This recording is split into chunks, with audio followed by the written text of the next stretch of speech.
जो हर गरीब कमजोर को कुपित करता रहा है। देश जातिवाद के खिलाफ मानवता की ओर संविधान के साथ बमुश्किल अभी 1-2 कदम ही चला।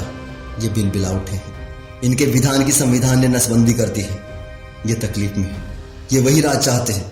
इन वेदों के साथ मनु का विधान जस्टिफाई करना चाहते हैं, जिसमें मुख से ब्राह्मण पैदा हुआ, भुजाओं से क्षत्रिय पैदा हुआ, पेट से वैश्य और पांव से शूद्र पैदा हुआ, जिसमें समस्त भारतीय नारी शूद्र घोषित की गई। ये सब वैसा ही चाहते हैं।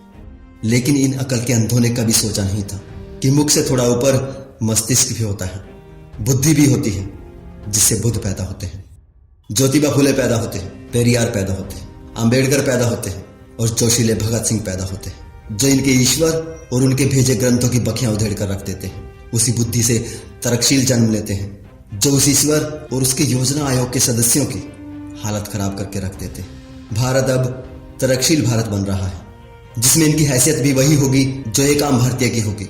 समता, समानता, बंधुता, भाईचारा इन्हें हमेशा के लिए सत्ता विहीन कर देगा।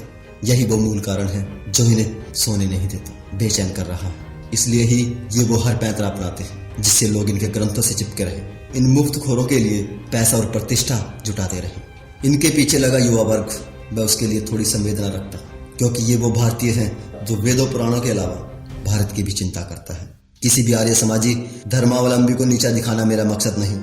मेरा मकसद सिर्फ इतना है, कौन ज्यादा ताकतवर है, कौन विकट परिस्थिति में टिका रह सकता है।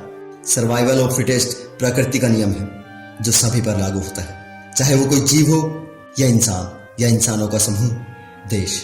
इस नियम के हिसाब से जो सख्त जान है, जो ताकतवर है, जो टक्कर दे सकता है, वही टिकेगा। पूरे विश्व में विनाशकारी हथियारों की होड़ लगी है और इस रेस में ना चाहते हुए भी हमें दौड़ना होगा, क्योंकि हम एक देश है, और ऐसा देश जिस पर दुश्मनों की गंदी निगाह हर समय रहती है। और जिन लोगों के पीछे आप लोग लगे हैं, ये वही हैं जो वैदिक मंत्रों से दुश्मन को गिरा डालने के दावे करते हैं, जिसे ये सुनहरी वैदिक काल कहकर सपने दिखाते हैं। ये वेद ही हैं जिनकी वजह से हमारा देश बार बार गुलाम हुआ, बार बार लूटा है। 5000 सैनिकों को लेकर आया था गजनी और 50,000 हिंदुओं को मार गया था, मंदिरों को लूट कर ले गया था। इनके वैदिक मंत्रों से उस वक्त कोई दुश्मन अंधा नहीं हुआ, कोई आक्रांता भस्म नहीं हुआ, कोई लुटेरा घुटनों पर नहीं गिरा। कट कट गिरे तो मासूम भारतीयों के शीश, जिनको इन्होंने वेदों पुराणों मंत्रों की शक्ति ईश्वर वाणी के नाम पर बेवकूफ बना रखा था। तब उन्हें बचाने इन वेदों से ना विज्ञान निकला था, ना भगवान निकला था। वैदिक मंत्रों की शक्ति वाली स्तुति गप ने न तब कोई काम किया था, ना आज ही करती है।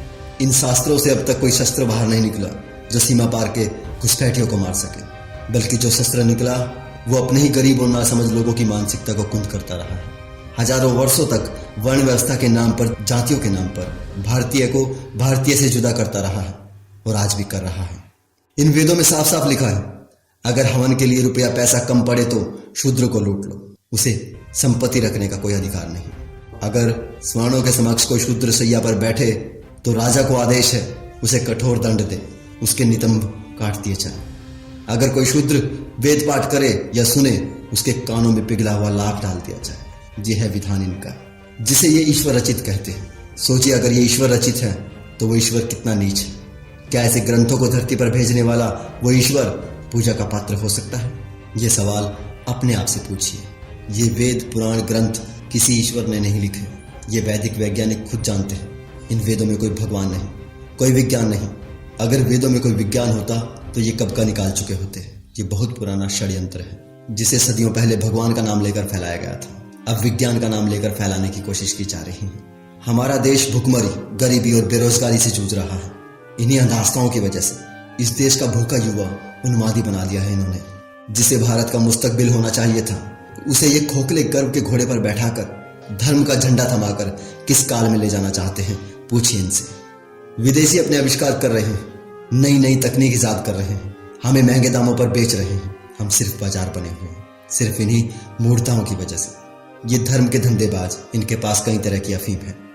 आस्था की अफीम, श्रद्धा की अफीम, गर्व की अफीम, देशभक्ति की अफीम, स्वदेशी की अफीम।